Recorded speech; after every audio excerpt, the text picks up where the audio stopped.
Hi friends, welcome to CSEB aspirants. അപ്പോൾ ഇന്ന് നമ്മൾ ഡിസ്കസ് ചെയ്യുന്നത് evolution of cooperative legislation in Kerala ആയിരുന്നു. അപ്പോൾ ഇതിൻ്റെ പാർട്ട് 1 നമ്മൾ ചെയ്തിരുന്നു കേട്ടോ. കാണാത്ത കൂട്ടുകാർ ആരെങ്കിലും ഉണ്ടെങ്കിൽ ഒന്ന് പോയി കാണുക. അതിനുശേഷം നമ്മൾ പാർട്ട് 2 പഠിക്കുക കേട്ടോ. ഓക്കെ, അപ്പോൾ പാർട്ട് 2 നമ്മൾ മദ്രാസ് കോപ്പറേറ്റീവ് സൊസൈറ്റീസ് തൊട്ടിട്ടാണ് ചർച്ച ചെയ്യുന്നത്. അതിന് മുമ്പത്തെ ഭാഗം നമ്മൾ ചർച്ച ചെയ്തിരുന്നു കേട്ടോ. ഓക്കെ, അപ്പോൾ നമ്മുടെ ചാനൽ ആദ്യമായിട്ട് കാണുന്ന കൂട്ടുകാർ ആരെങ്കിലും ഉണ്ടെങ്കിൽ ഒന്ന് സബ്സ്ക്രൈബ് ചെയ്ത് സപ്പോർട്ട് ചെയ്യണേ. ഇഷ്ടപ്പെട്ടാൽ ഒന്ന് ലൈക്ക് ചെയ്യണേ. പിന്നെ എന്തെങ്കിലും കമൻറ്റ്സ് ഉണ്ടെങ്കിൽ കമൻറ്റ് ചെയ്യുക. ഓക്കെ, നിങ്ങൾക്ക് ഉപകാരപ്പെട്ടാൽ കൂട്ടുകാർക്കും കൂടി ഒന്ന് ഷെയർ ചെയ്യുക. മദ്രാസ് കോപ്പറേറ്റീവ് സൊസൈറ്റീസ് ആക്ട് 1932 ആണ് പിന്നെ നമ്മൾ പറയാൻ പോകുന്നത് കേട്ടോ. മറ്റ് 2 ആക്റ്റും നമ്മൾ ഡിസ്കസ് ചെയ്തതാണ്. മദ്രാസ് കോപ്പറേറ്റീവ് സൊസൈറ്റീസ് ആക്ട് 1932 ആണ്. Madras land mortgage bank act 34 കേട്ടോ. അപ്പോൾ രണ്ടും പഠിക്കണം. മദ്രാസ് കോപ്പറേറ്റീവ് സൊസൈറ്റീസ് ആക്ട് 1932 ആണെന്നും Madras land mortgage bank act 1934 ആണെന്നും ഓർത്തു വയ്ക്കുക. പിന്നെ ഇതിൻ്റെ ഒരു പ്രവർത്തന പരിധി എന്ന് പറയുമ്പോൾ മലബാർ ഡിസ്ട്രിക്റ്റും കാസർഗോഡ് ഡിസ്ട്രിക്റ്റും താലൂക്കുമായിരുന്നു. കാസർഗോഡ് താലൂക്കാണ്. Madras cooperative societies act was passed in 1932. ഇതിൻ്റെ area of operation Malabar district and Kasaragod taluk. The object of Madras cooperative societies act എന്തായിരുന്നു? Better living, better business, better production.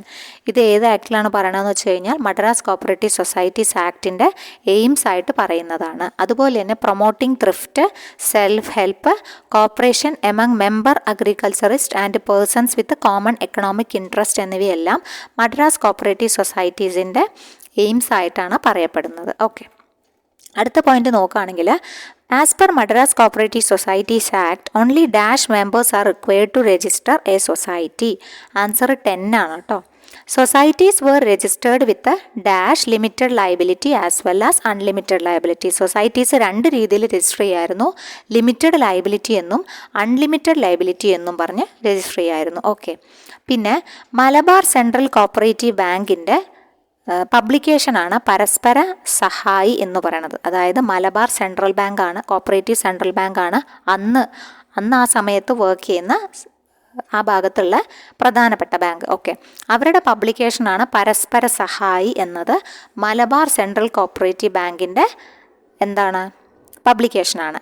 അപ്പോൾ അതായത് നമ്മുടെ കേരള സംസ്ഥാനം രൂപം കൊള്ളുമ്പോൾ ഒരു only one central bank at the time of formation of Kerala state എന്ന് പറയുന്നത് മലബാർ സെൻട്രൽ കോപ്പറേറ്റീവ് ബാങ്ക് ആയിരുന്നു കേട്ടോ അന്ന് നിലനിന്നിരുന്നത്. കേരള സംസ്ഥാനം രൂപം കൊള്ളുന്ന സമയത്ത് മലബാർ സെൻട്രൽ കോപ്പറേറ്റീവ് ബാങ്ക് നിലനിന്നിരുന്നു.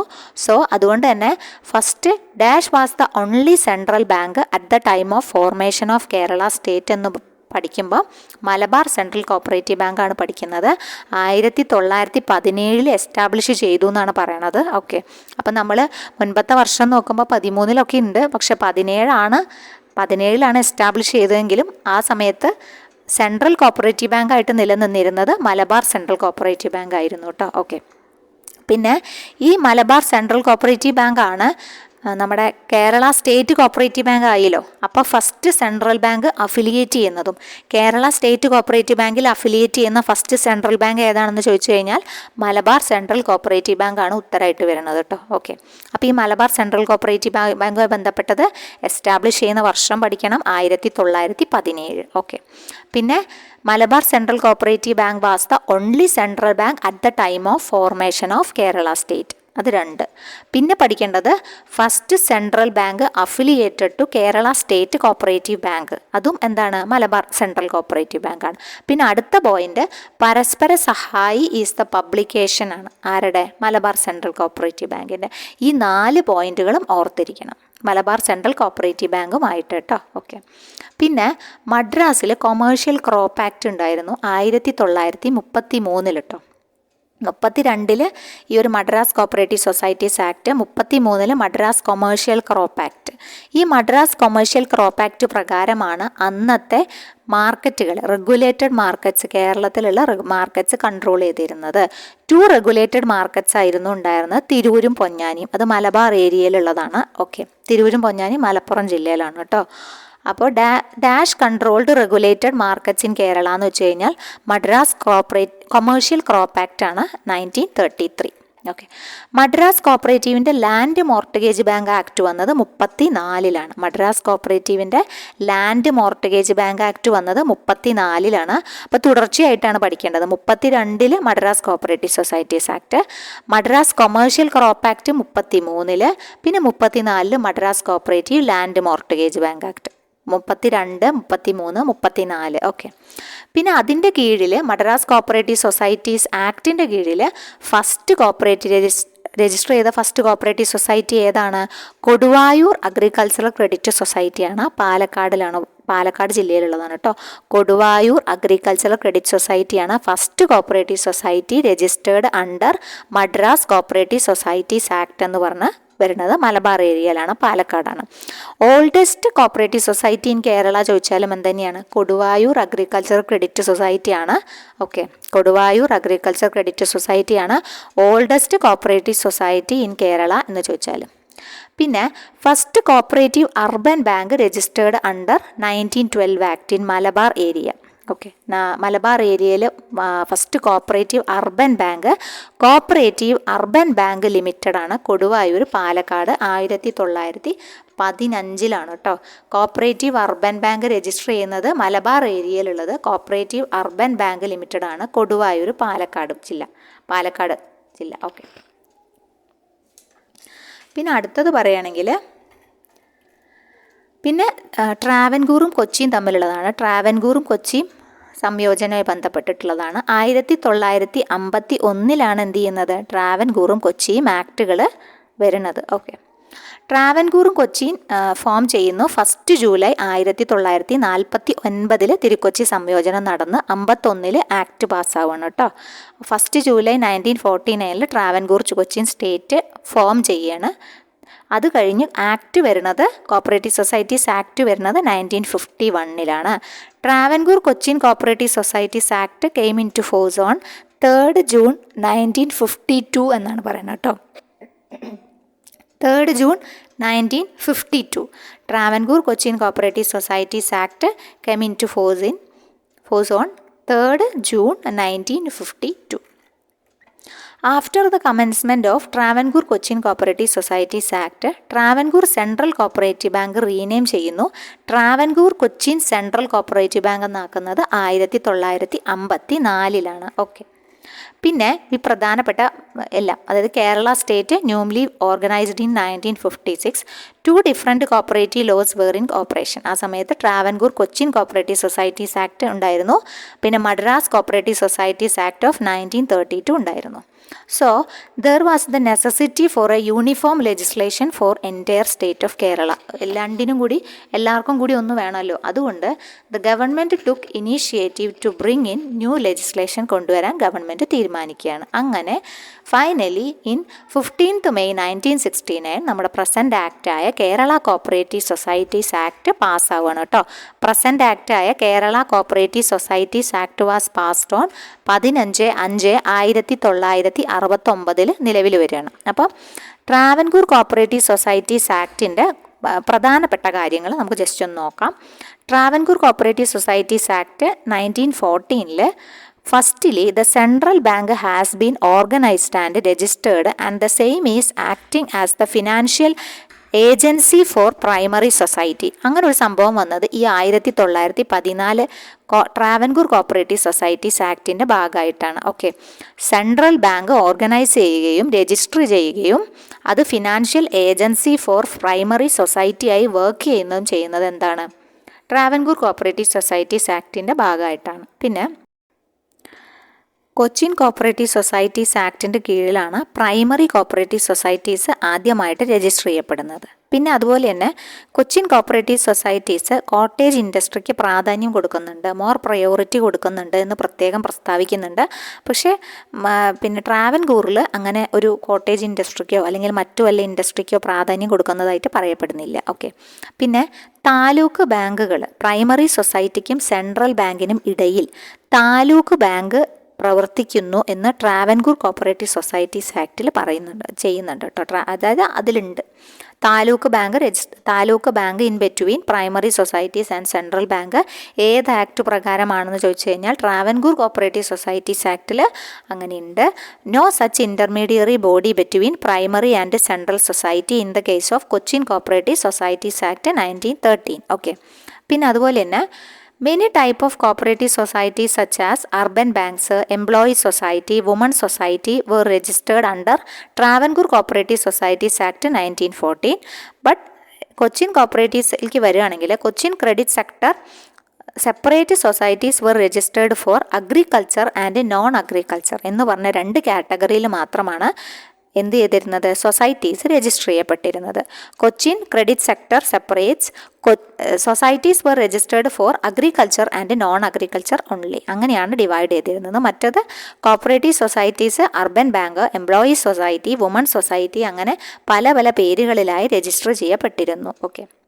അപ്പോൾ ഇതൊക്കെ ഈ ആക്റ്റുകൾ തമ്മിലുള്ള വ്യത്യാസങ്ങളായിട്ട് നമുക്ക് പരിഗണിക്കാവുന്നതാണ്. ഓക്കെ.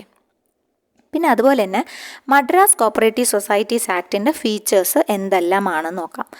10 persons ആണ് രജിസ്റ്റർ ചെയ്യാനുള്ളത്. Okay. At least 10 members are required to register a society എന്ന് പറയുന്നുണ്ട് Madras cooperative societies act 1932.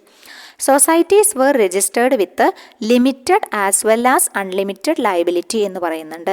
Society were not allowed to invest the amount in unlimited liability society എന്നും പറയുന്നുണ്ട്. ഇൻവെസ്റ്റ് ചെയ്യാൻ അലൗ ചെയ്തിരുന്നില്ല. Okay. There is a provision for amalgamation and absorption of സൊസൈറ്റിക്ക് provision ഉണ്ടായിരുന്നു. ഏത് act പ്രകാരം? മദ്രാസ് കോപ്പറേറ്റീവ് സൊസൈറ്റീസ് ആക്ട് പ്രകാരം ഉണ്ടായിരുന്നു. RCS should audit accounts periodically എന്ന് പ്രത്യേകം പറയുന്നുണ്ട്. RCS have the right to decide whether the member is agriculturist or not. Agriculturist ആണോ അല്ലയോ എന്ന്, മെമ്പർ ആണോ എന്ന് ചെക്ക് ചെയ്യാനുള്ള അധികാരം ആരിൽ നിക്ഷിപ്തമായിരുന്നു? രജിസ്ട്രാറിൽ നിക്ഷിപ്തമായിരുന്നു as per Madras cooperative societies act 1932. Okay. പിന്നെ 3 months notice is needed to convene the general body meeting as per Madras cooperative societies act 1932. Maximum amount of the fine imposed is ₹500 ആയിരുന്നു. Maximum amount of the imposed is ₹500 ആയിരുന്നു as per Madras cooperative societies act 1932 പ്രകാരം. Okay. അപ്പോൾ ഇത്രയും act ഭാഗമാണ് നമുക്ക് പ്രധാനമായിട്ട് ഈ ഒരു തുടക്കം എന്ന് പറയുന്ന രീതിയിൽ നോക്കാനുള്ളത്. പിന്നെ നമുക്ക് കടന്നു വരാനുള്ളത് എന്തിലേക്കാണ്? കേരള കോപ്പറേറ്റീവ് സൊസൈറ്റീസ് ആക്ട് 1969ലേക്കാണ്. അപ്പോൾ അത് പ്രധാനപ്പെട്ടൊരു ഭാഗം തന്നെയാണ് കേരള കോപ്പറേറ്റീവ് സൊസൈറ്റീസ് ആക്ട് 1969 തൊട്ട് പഠിക്കാനുള്ളത്. പിന്നെ കേരള കോർപ്പറേഷനിൽ പ്രധാനപ്പെട്ട കുറച്ച് ചോദ്യങ്ങൾ പറയാം. അപ്പോൾ നിങ്ങൾക്ക് ഓർമ്മ വരുന്നുണ്ടോ എന്ന് നിങ്ങൾ നോക്കണം. നിങ്ങൾ പഠിച്ചതായിരിക്കും, നിങ്ങൾക്ക് ഓർമ്മയുണ്ടോ? ഓർമ്മയില്ലെങ്കിൽ നിങ്ങൾ എഴുതി വെക്കണം കേട്ടോ. ഫസ്റ്റ് മിനിസ്റ്റർ ഫോർ കോർപ്പറേഷൻ ആരായിരുന്നു? ജോസഫ് മുണ്ടശ്ശേരി ആയിരുന്നു ഫസ്റ്റ് മിനിസ്റ്റർ കേട്ടോ. Okay. First registrar of cooperative society ആരായിരുന്നു? AC ഗോവിന്ദ പിള്ള ആയിരുന്നു first registrar of cooperative society. Maximum question discuss ചെയ്യുമ്പോൾ നമുക്ക് ടൈപ്പ് ചെയ്യാനുള്ള സമയപരിധി ഉണ്ട്. അപ്പോൾ അതുകൊണ്ട് തന്നെ മാക്സിമം ക്വസ്റ്റ്യൻസ് നിങ്ങൾക്ക് കിട്ടിക്കോട്ടെ വെച്ചിട്ടാണ് നമ്മൾ വോയിസിൽ ഇൻക്ലൂഡ് ചെയ്യണം കേട്ടോ. ഓക്കെ. അത് കഴിഞ്ഞ് നമുക്ക് സമയം ഉണ്ടാകുമ്പോൾ ഇതൊക്കെ നമുക്ക് വൃത്തിക്ക് ടൈപ്പ് ചെയ്ത് ക്ലാസ് ആക്കിയിട്ട് തന്നെ നമുക്ക് മാറ്റാം. ഫസ്റ്റ് മിനിസ്റ്റർ ആരാണ്? പ്രൊഫസർ ജോസഫ് മുണ്ടശ്ശേരിയാണ്. ഏതെങ്കിലും ഒരു ചോദ്യം നിങ്ങൾക്ക് ഉപകാരപ്പെടും എന്ന് ഞാൻ വിശ്വസിക്കുന്നു. First registrar of cooperative society AC Govinda പിള്ളയാണ്. ഫസ്റ്റ് കോപ്പറേറ്റീവ് ലെജിസ്ലേഷൻ എന്താണ്? കേരള കോപ്പറേറ്റീവ് സൊസൈറ്റീസ് ആക്ട് 1969 തന്നെയാണ്. First cooperative society Koduvayur agriculture credit സൊസൈറ്റിയാണ്. അതിൻ്റെ വർഷം 1909 ആണ്. കൊടുവായൂർ അഗ്രികൾച്ചറൽ ക്രെഡിറ്റ് സൊസൈറ്റി 1909 കേട്ടോ. പാലക്കാട് ജില്ല നമ്മൾ പറഞ്ഞില്ലേ. First cooperative society in Cochin state, അത് പഴയ പുസ്തകങ്ങളിലൊക്കെ എടവനക്കാട് സർവീസ് കോപ്പറേറ്റീവ് ബാങ്ക് എന്നാണ് കാണുന്നത്. പക്ഷേ അഡ്വാൻസ്ഡ് കോപ്പറേറ്റീവ് സൊസൈറ്റി എന്നാണ് ഏതിൽ കണ്ടത്? നമ്മൾ CSEBയുടെ പുതിയൊരു ക്വസ്റ്റ്യനിൽ കണ്ടത്. അപ്പോൾ അതും കൂടി ഒന്ന് ഓർത്ത് വയ്ക്കുക, രണ്ടും ഓർത്ത് വയ്ക്കുക കേട്ടോ. First cooperative society in Cochin state Edavanakkad service cooperative bank limited, വർഷം 1912. അതുപോലെ തന്നെ എന്തും ഓർത്ത് വയ്ക്കുക? അഡ്വാൻസ്ഡ് കോപ്പറേറ്റീവ് സൊസൈറ്റിയും ഓർത്ത് വയ്ക്കുക. First cooperative society in Travancore ഏതാണ്? ട്രിവാൻഡ്രം സെൻട്രൽ കോപ്പറേറ്റീവ് ബാങ്ക് ആണ്, വർഷം 1915. ഫസ്റ്റ് ടീ ഫാക്ടറി എവിടെയാണ്? കോപ്പറേറ്റീവ് സെക്ടറിലുള്ള first tea factory Teekoy tea ഫാക്ടറിയാണ് കേട്ടോ. 1966 ടീക്കോയ് ടീ ഫാക്ടറിയാണ് ഫസ്റ്റ് ടീ ഫാക്ടറി ആയിട്ടുള്ളത്. ഓക്കെ. പിന്നെ ഫസ്റ്റ് DCA ആരാണ്? KG രാജു IAS ആയിരുന്നു first DCA. First housing society കേരളത്തിൽ എവിടെയായിരുന്നു? കണ്ണൂർ കോപ്പറേറ്റീവ് ബിൽഡിംഗ് സൊസൈറ്റി ആയിരുന്നു ഫസ്റ്റ് ഹൗസിംഗ് സൊസൈറ്റി ആയിട്ടുള്ളത്. പിന്നെ ഫസ്റ്റ് കോപ്പറേറ്റീവ് ട്രെയിനിങ് കോളേജ് എവിടെയാണ്? തിരുവനന്തപുരത്ത് തന്നെയാണ്. ഫസ്റ്റ് കോപ്പറേറ്റീവ് മെഡിക്കൽ കോളേജ് വന്നത് പരിയാരം മെഡിക്കൽ കോളേജിലാണ് ഫസ്റ്റ്. പിന്നെ മിൽക്ക് സൊസൈറ്റി എവിടെയാണ്? ഫസ്റ്റ് മിൽക്ക് സൊസൈറ്റി തിരുമല വനിതാ ക്ഷീര വ്യവസായ സൊസൈറ്റിയാണ്. ഫസ്റ്റ് കോപ്പറേറ്റീവ് കോൺഗ്രസ് നടന്നത് എവിടെയാണ്? 1966 കോട്ടയത്താണ്. ആദ്യത്തെ നമ്മുടെ സ്റ്റേറ്റ് കോപ്പറേറ്റീവ് യൂണിയൻ്റെ ചെയർമാൻ ആയിരുന്നത് PG മേനോനാണ്. പിന്നെ ഫസ്റ്റ് കോപ്പറേറ്റീവ് ട്രെയിനിങ് കോളേജ് നമ്മൾ പറഞ്ഞു തിരുവനന്തപുരത്താണെന്ന് പറഞ്ഞു. First cooperative medical college Pariyaram medical കോളേജാണ്. First fishery cooperative society Puthanpalli തീരദേശ മത്സ്യ വ്യവസായ കോപ്പറേറ്റീവ് സൊസൈറ്റിയാണ് കേട്ടോ. ഫസ്റ്റ് ഡെപ്പോസിറ്റ് മൊബിലൈസേഷൻ ക്യാമ്പയിൻ നടന്നത് 1976 ഫസ്റ്റ് കോപ്പറേറ്റീവ് കോൺഗ്രസ് നമ്മൾ പറഞ്ഞു കോട്ടയത്താണ് 1966 പറഞ്ഞു. അപ്പോൾ ഇത്രയും പിന്നെ ഇമ്പോർട്ടൻ്റ് ആയ ഫസ്റ്റ് കേരള കോർപ്പറേഷനുമായി ബന്ധപ്പെട്ട ഫസ്റ്റ് കാര്യങ്ങളാണ് ഇപ്പോൾ നമ്മൾ ഡിസ്കസ് ചെയ്തത് കേട്ടോ. പിന്നെ അതുപോലെ തന്നെ കോപ്പറേറ്റീവ് മിനിസ്റ്റേഴ്സിനെ നമുക്കൊന്ന് അറിഞ്ഞിരിക്കണം. അതായത് ആദ്യത്തെ മിനിസ്റ്റേഴ്സ് ജോസഫ് മുണ്ടശ്ശേരിയാണെന്ന് പറഞ്ഞു. നമ്മുടെ PR കുറുപ്പായിരുന്നു KCS ആക്ട് വന്ന സമയത്ത് ഉണ്ടായിരുന്നത്. 1969 PR കുറുപ്പായിരുന്നു. പിന്നെ ഒരു ഒറ്റ വുമൺ മിനിസ്റ്റർ ഉണ്ടായിട്ടുണ്ട്, M കമലാണ് കേട്ടോ ഫസ്റ്റ് വുമൺ മിനിസ്റ്റർ ആയിട്ടുള്ളത്. പിന്നെ നമ്മുടെ പിണറായി വിജയനും എന്തായിട്ടുണ്ട്? കോപ്പറേറ്റീവ് മിനിസ്റ്ററായിട്ട് വർക്ക് ചെയ്തിട്ടുണ്ട്. പിന്നെ പ്രധാനപ്പെട്ടത് നമ്മുടെ പദ്ധതികളെ കുറിച്ചിട്ടൊക്കെ നമുക്ക് നോക്കണം കേട്ടോ. മുറ്റത്തെ മുല്ല, കേരള ബാങ്കുമായി ബന്ധപ്പെട്ട KR കേരള, അങ്ങനത്തെ കുറച്ച് പദ്ധതികളൊക്കെ കേരള ബാങ്കുമായി ബന്ധപ്പെട്ട് നിങ്ങൾ നിർബന്ധമായിട്ട് നോക്കി പോകണം കേട്ടോ. സമയം കിട്ടുന്നതനുസരിച്ചിട്ട് മറക്കാതെ നോക്കി എവിടെയെങ്കിലും എഴുതി വെക്കണം. പിന്നെ പ്രധാനപ്പെട്ട ഹെഡുകളെ നമ്മൾ പഠിക്കണം. അത് നമുക്ക് ഒരു കുഞ്ഞു വീഡിയോ ആയിട്ട് ചെയ്യാം കേട്ടോ. ഓക്കെ. അപ്പോൾ ഇത്രയാണ് നമ്മൾ ഈ ഒരു ഭാഗത്ത് ഉൾപ്പെടുത്തിയിട്ടുള്ളത്. ഉപകാരപ്പെട്ടു എന്ന് വിചാരിക്കുന്നു. അപ്പോൾ അടുത്ത ക്ലാസ്സിൽ കാണാം. Thank you.